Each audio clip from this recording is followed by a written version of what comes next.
భాగంగా రైతు భరోసా సహాయాన్ని నిర్ణయించబడింది. వ్యవసాయ యోగ్యం కాని భూములకి ఈ సహాయం వర్తించదు. మన గ్రామంలో ఉన్న రైతులందరూ ఈ పంట పెట్టుకోవచ్చు. వీటిని కూడా పరిశీలన చేయబడదు.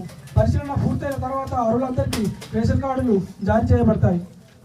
ఏముంది, ఒక్కొక్క పథకం వైజ్ వాళ్ళు మొత్తం కూడా చదివి వినిపిస్తారు. సో మీకు అది కొంచెం టైం పడుతుంది. కానీ ఇన్ ద మీన్ వైల్ ఇంకేమైనా మీకు డౌట్స్,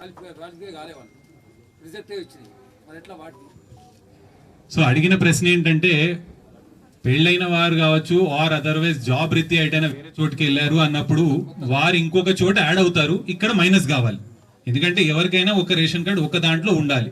సో అందుకని ఏం చేస్తున్నామంటే ఆధార్ నంబర్ తీసుకుంటున్నాం కాబట్టి ఒక చోట మనం కొత్త రేషన్ కార్డు కావచ్చు కొత్తది యాడ్ చేసినప్పుడు వాళ్ళది పాతది ఏదైనా రేషన్ కార్డు ఉంది అంటే అక్కడ అది మైనస్ చేస్తాం, ఇక్కడ కొత్తది యాడ్ చేస్తాం.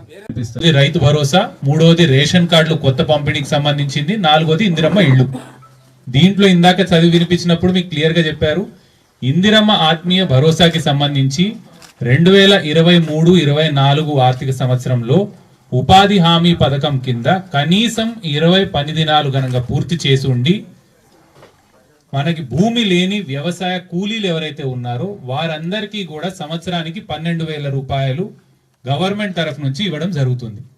సో ఇది ఇందిరమ్మ ఆత్మీయ భరోసాకి సంబంధించింది. ఇందులో చెప్పినట్టు 2023-24 ఆర్థిక సంవత్సరం కనీసము 20 పని దినాలు పూర్తి చేసి ఉండాలి ఉపాధి హామీ కింద.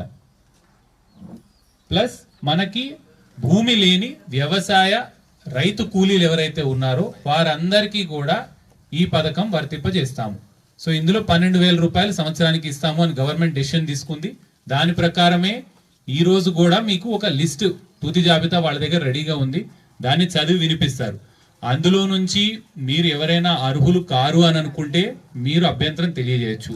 లేదు మా పేరు మిస్ అయింది అని అనుకుంటే, మేము కూడా ఎలిజిబులే మా పేరు రాలేదు అందులో అనుకుంటే, మీకు ఆల్రెడీ ఇక్కడ కౌంటర్ ఒకటి పెట్టున్నాం. సో ఆ కౌంటర్లో అన్ని కొత్త అప్లికేషన్లు కూడా ఈరోజు స్వీకరిస్తాము. కౌంటర్లో మనకి కొత్త రేషన్ కార్డులకి సంబంధించింది కావచ్చు, ఇందిరమ్మ ఇళ్లకి సంబంధించింది కావచ్చు, రైతు భరోసా ఆర్ ఇందిరమ్మ ఆత్మీయ భరోసా, ఎందులో అయినా మనకి పేరు రాలేదు, మనది ఆ జాబితా చదివి వినిపించిన దాంట్లో మన పేరు కనపడట్లేదు అనుకున్నప్పుడు మీరు అక్కడ అప్లికేషన్ దరఖాస్తు పెట్టుకోవచ్చు.